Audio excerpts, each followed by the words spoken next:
AI coding tools look similar at first, but they help in very different moments while you work. Some assist inside the editor, others try to act like a full agent. Cursor is an AI code editor. You open your project, ask for changes, and it edits files directly while you watch. There's a free tier with limited usage, then a paid plan around mid-range monthly pricing depending on usage. It's great for beginners because everything happens in one place, but it does have a downside. Large projects can slow it down and you still guide every step manually.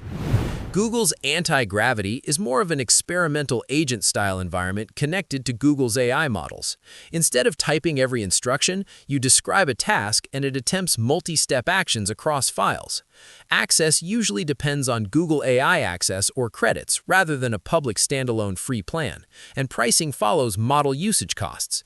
But there's a trade-off. It can feel unpredictable, and beginners may struggle to understand what it changed. So they don't fully replace each other. Cursor is hands-on editing help. Antigravity is hands-off automation.